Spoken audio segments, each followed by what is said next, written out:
Primeiro episódio da terceira aula de evolução sobre filogenia e classificação. Nesse episódio a gente vai falar sobre parentescos e tipos de grupos. Eu vou usar uma metáfora aqui, né, do parentesco filogenético com o parentesco que a gente tem entre indivíduos, entre pessoas, certo? Então, vou fazer um paralelo aqui com essa genealogia que nós temos aqui da família, né, de uma das cientistas mais importantes do nosso século, que é a Marie Curie, nascida Marie Sklodowska-Curie, uma família polonesa. A família dela, então, ela recebeu, né, ganhou 2 prêmios Nobel, a filha dela, Irene, que está aqui na foto, também ganhou um prêmio Nobel. E eu vou fazer, então, um paralelo dessa genealogia, dessa família, né? Na verdade, eu estou representando aqui, nem todo mundo dessa família está representado aqui, eu estou representando algumas pessoas. Basicamente, eu estou representando as mulheres, especialmente as mulheres que deixaram filhos, né, para a próxima geração e que, né, interessam no contexto que a gente quer falar aqui, tá certo? Então, algumas pessoas, os homens foram todos eliminados e algumas outras pessoas também, algumas outras mulheres não estão representadas aqui, tá? Então, a Marie teve 2 filhas, Irene e Eva, ela era filha da Brunislava e neta da Mariana, tá certo? E essas daqui são a outra filha, Ludwika, né, da Mariana, com a Henrica, e 2 filhas, Jadwiga e Irena, tá? Bom, se a gente fosse fazer hoje uma filogenia dessa geração aqui, né, dessas mulheres dessa geração aqui, das filhas, né, da Marie, a gente teria algo assim, né, para representar em termos de filogenia, que representa o grau de parentesco entre esses indivíduos. Então, por exemplo, né, a Eva e a Irene, que são irmãs, as filhas da Marie, são mais próximas entre elas do que com qualquer pessoa dessa geração aqui. Claro, né, elas são irmãs, então elas são mais próximas entre elas do que são da Hannah, que é a prima delas, tá certo? E elas são mais próximas da Hannah, tá, do que elas são das outras primas de segundo grau, que são a Jadwiga e a Irena. Por quê? Porque, se você olhar, o ancestral comum mais recente que a Irene e a Eva compartilham com a Hannah é esse ancestral aqui. É essa ancestral que, na verdade, é a Bronislava, que é a avó delas. Então, a avó é o ancestral comum mais recente. Já quando você compara a Hannah com a Jadwiga ou a Irena, você vê que a ancestral comum mais recente delas é a bisavó Mariana. Tá? Então, nesse caso, né, elas são mais, a Hannah é mais aparentada da Irene e da Eva do que da Jadwiga e da Irena. Por quê? Porque o ancestral comum mais recente que ela tem com Irene e Eva é essa daqui, enquanto que a ancestral mais recente que ela tem com as outras duas é mais antiga. Então, se essa ancestral mais recente é mais recente, ela é mais aparentada dessas duas do que dessa daqui. Da mesma forma, ela é igualmente aparentada da Jadwiga e da Irena. Ela não é mais próxima nem da Jadwiga nem da Irena, ela é igualmente próxima das duas. Tá certo? Por quê? Porque o ancestral comum mais recente que ela tem com as duas é o mesmo. Da mesma forma que ela é igualmente próxima da Irene e da Eva, porque o ancestral comum mais recente é o mesmo. Da mesma forma que a Eva é igualmente próxima da Jadwiga e da Irena. O ancestral comum mais recente é o mesmo. Tá certo? Então, o mesmo raciocínio que a gente faz com as genealogias, com os parentescos entre indivíduos, a gente faz também com parentesco entre táxons, entre espécies, entre grupos numa filogenia. Bom, quando a gente representa, né, um cladograma como esse daqui, por exemplo, ele é sempre uma simplificação. Da mesma forma que a minha genealogia da família Sklodowska era uma simplificação, não tinha todo mundo, o nosso cladograma nunca tem todo mundo, porque nunca você vai conseguir representar todas as espécies viventes e fósseis, porque o registro fóssil é incompleto. Então, mesmo que você conheça todas as espécies viventes, e mesmo que você conheça muitos fósseis, você nunca vai conhecer todos, certo? Então, o cladograma é uma representação de uma parte da árvore da vida. E tanto faz se outras partes estão presentes ou não. O fato de uma parte da família não estar presente não muda o grau de parentesco entre as primas, entre as irmãs ali na genealogia que eu mostrei. Da mesma forma que o fato de não termos outros mamíferos aqui, só o humano e o rato, não altera o parentesco de humano e rato em relação aos outros táxons que estão aqui. Tá bom? Então, essa é uma analogia que eu gosto de fazer. Então, a árvore da vida, né, aqui representada por uma árvore muito simplificada, a árvore da vida é muito mais do que isso, mas ela é sempre muito mais complexa do que o cladograma que a gente representa aqui. Mas não muda. O que nós estamos mostrando aqui nesse cladograma é a relação entre essas espécies, e elas continuam sendo as mesmas, independente de você acrescentar outras espécies ou não a essa árvore. Ok? Bom, vamos pegar um cladograma aqui desse grupo aqui de vertebrados, tá certo? Representado por espécies atuais e espécies fósseis, tá? Os fósseis estão representados com essa cruzinha aqui, tá?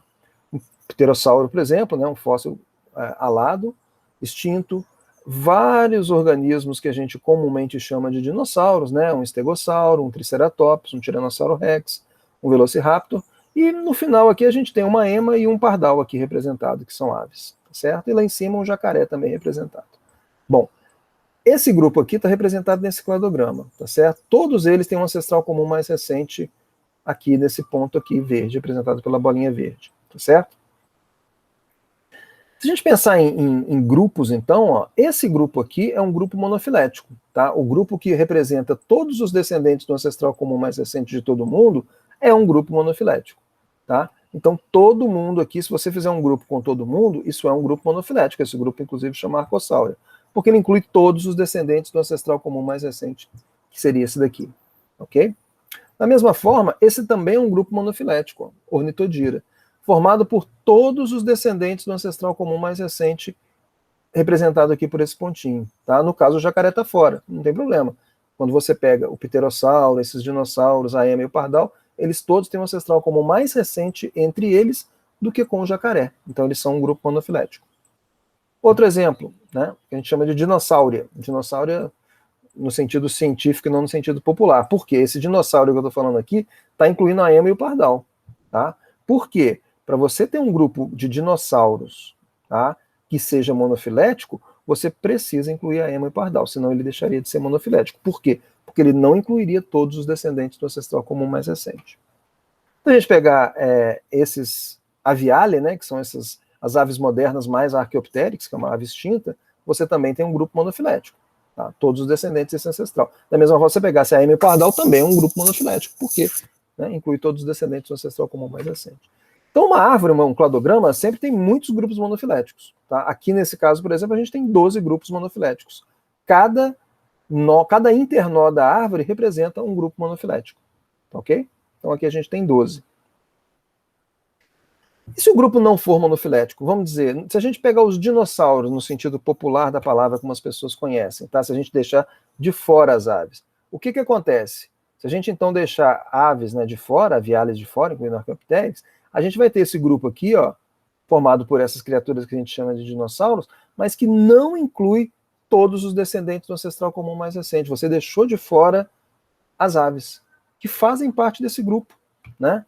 Então, faltam esses descendentes. Não é aquela história, né? Eu faço uma paralelo com festa de família, né? Que você faz aquela festa da vovó, da bisavó, né?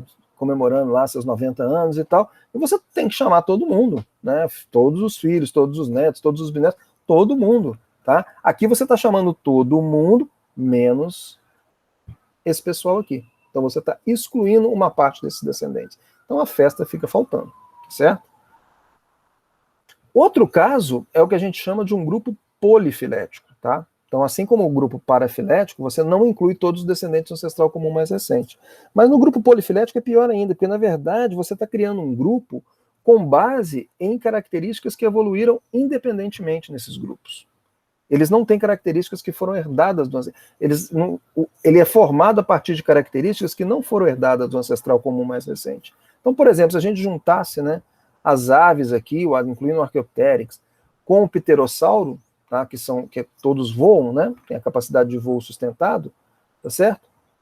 Você estaria fazendo um grupo que está sendo agrupado em função de características que evoluíram independentemente. O voo evoluiu independentemente na linhagem do pterossauro, independentemente na linhagem das aves, dentro da linhagem dos dinossauros, tá certo? Ele não evoluiu. O ancestral comum mais recente de pterossauro e de aves não era voador, tá? Foi uma característica, uma convergência evolutiva. Então, um grupo polifilético é um grupo que é formado a partir de características que evoluíram independentemente, que é o que a gente chama de homoplasias, tá? Então, a gente tem então as homologias, são as características herdadas dos ancestrais, que estão presentes porque foram herdadas, e as homoplasias, aquelas que estão presentes em função de evolução independente, tá certo? Essas homologias podem ser derivadas, como a gente já viu, ou primitivas, tá certo? Se elas forem derivadas, elas podem ser únicas de uma espécie, que é uma autapomorfia, ou podem ser compartilhadas. Quando elas são compartilhadas, a gente chama de sinapomorfias, tá certo? As plesiomorfias também, quando são compartilhadas, a gente chama de simplesiomorfias, tá certo? E as homoplasias, elas podem ser compartilhadas através de processos como a convergência evolutiva, nesse caso aí das aves, por exemplo, né, que evoluíram independentemente a capacidade de voo, e os pterossauros também. Ou pode ser uma questão de reversão também, pode voltar para a característica primitiva. Isso gera grupos, né? E os grupos que você tem Quando você tem quando você tem autapomorfia, não tem grupo, porque a autapomorfia é de um só, então não tem grupo. Quando é uma sinapomorfia, você tem um grupo monofilético. Quando é uma simplesiomorfia, você tem um grupo parafilético. Tá certo? A grande sacada do Hennig foi exatamente distinguir essas homologias, que são homologias primitivas, que formam grupos parafiléticos, e homologias derivadas, que formam grupos monofiléticos. Tá certo? E no caso de grupos polifiléticos, você tem as homoplasias levando à formação de grupos polifiléticos. Tá certo? A mais importante mesmo é distinguir grupos monofiléticos de grupos não monofiléticos. Tá certo? Só os grupos monofiléticos são grupos naturais. Tá certo? Esses grupos é que são usados na classificação, como a gente vai ver na próxima aula.